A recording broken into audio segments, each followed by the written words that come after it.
நமக்கு அன்றாட வரக்கூடிய டவுட்ஸை யார்கிட்ட கேட்டு கிளாரிஃபை பண்ணுவோம் அப்படின்னு பாத்தீங்கன்னா கூகுள் கிட்ட தான் கேட்டு கிளாரிஃபை பண்ணுவோம்.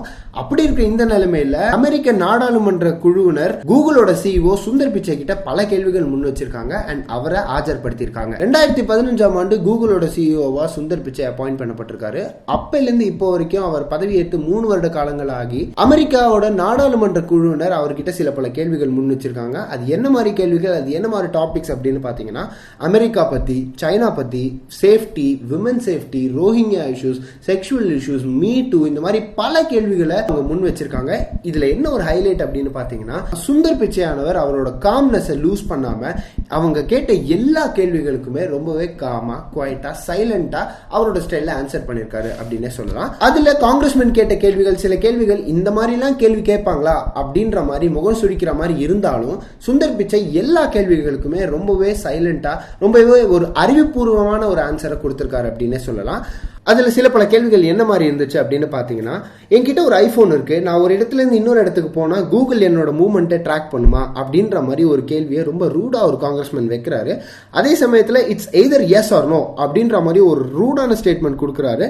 அவர் ஆன்சர் பண்றதுக்கு முன்னாடியே you make $100 million a year, it's not a tricky question, answer that question அப்படின்ற மாதிரி ரொம்பவே ஒரு ரூடான ஒரு டோன்ல காங்கிரஸ்மேன் சொல்றதும், இப்படிப்பட்ட கேள்விகளுக்கு காங்கிரஸ் தரப்புல இருந்து கேட்கப்பட்ட இந்த கேள்விகள் எல்லாத்துக்குமே சுந்தர் பிச்சை ரொம்பவே காமான முறையில் ஆன்சர் பண்ணாரு. அப்படி எப்படி ஆன்சர் பண்ணாரு அப்படின்னு பாத்தீங்கன்னா, என்னால உங்க போனை பாக்குற வரைக்கும், உங்க போன்ல இருக்கக்கூடிய ஸ்பெகுலேஷன்ஸ், அதாவது செட்டிங்ஸை பாக்குற வரைக்கும் என்னால இந்த கேள்விக்கு பதில் சொல்ல முடியாது அப்படின்ற மாதிரி ரொம்பவே காமா, சைலண்டா இந்த கேள்விக்கான விடையை கொடுத்தாரு அப்படின்னே சொல்லலாம். அதே சமயத்துல இன்னொரு தரப்புல இருந்து ஒரு கேள்வியானது கேட்கப்படுது. அது என்ன அப்படின்னு பாத்தீங்கன்னா, இந்த கேள்வி டொனால்ட் ட்ரம்ப்பை பத்தி. நம்ம எல்லாருக்கும் தெரியும், இடியட் என்ற வார்த்தையை டைப் பண்ணா சர்ச் இன்ஜின் பிக்சர்ஸ்ல டொனால்ட் ட்ரம்போட இமேஜஸ் வருது, அது ஏன் அப்படின்னு கேட்கறாங்க.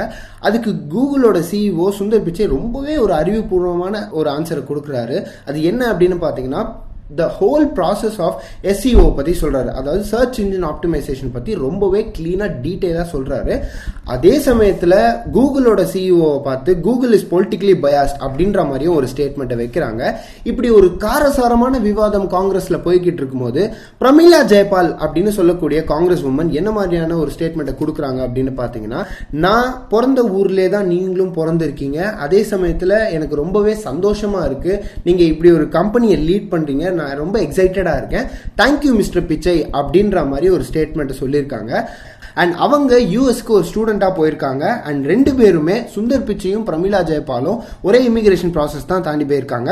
அண்ட் 2 பேருமே இப்போ யூஎஸ் சிட்டிசன்ஸா இருக்காங்க. அதே சமயத்தில் பிரமிளா ஜெயபாலும் சுந்தர் பிச்சையும் பேசுறதை பார்த்து காங்கிரஸே ரொம்பவே பூரிச்சு போயிருந்தது அப்படின்னு சொல்லலாம். இந்த ஒரு சம்பவத்தை பார்த்து காங்கிரஸ்மேன் என்ன சொல்லியிருக்காங்க அப்படின்னு பார்த்தீங்கன்னா, I just want to echo what my colleague Pramila Jayapal has said. I am glad you are here at the committee, but I am glad you are here in our country அப்படின்ற மாதிரி சொல்லியிருந்தாங்க. You are a success story அப்படின்ற மாதிரி congressman சொல்லியிருந்தாங்க. இந்த ஒரு விஷயமானது social மீடியாவை பயங்கரமாவே ஒரு ட்ரெண்ட் ஆக்கிட்டு இருக்கு அப்படின்னே சொல்லலாம். ஏன்னாக்கா 2 இந்தியர்கள், அதுவும் விட 2 தமிழர்கள் அமெரிக்கன் நாடாளுமன்றத்துல உட்கார்ந்து பேசிட்டு இருக்காங்க. அண்ட் 2 பேரும் 2 பேரையும் காம்ப்ளிமெண்ட் பண்ணியிருக்காங்க. அதே சமயத்தில் இவங்க 2 பேரை பார்த்து அமெரிக்கா நாடாளுமன்றமே ஒரு மாதிரி பூரிச்சு போயிருக்கு. இந்த ஒரு சம்பவமானது சோசியல் மீடியால பயங்கரமா ட்ரெண்ட் ஆயிட்டு இருக்கு அப்படின்னே சொல்லலாம். ஏன்னு பாத்தீங்கன்னா, 2 இந்தியர்கள், அதையும் தாண்டி 2 தமிழர்கள் அமெரிக்க நாடாளுமன்றத்துல உட்கார்ந்து மாத்தி மாத்தி 2 பேரோட ஒர்க்கை பத்தி காம்ப்ளிமெண்ட் பண்றதும், இது நாடாளுமன்றம் பார்த்து பயங்கரமா பூரிச்சு போறதும் இப்பதான் நடந்திருக்கு அப்படின்னே சொல்லலாம். இப்போ இந்த விஷயத்தை பத்தி உங்களுக்கு என்ன தோணுதோ கீழே கமெண்ட்ல மறக்காம கமெண்ட் பண்ணுங்க.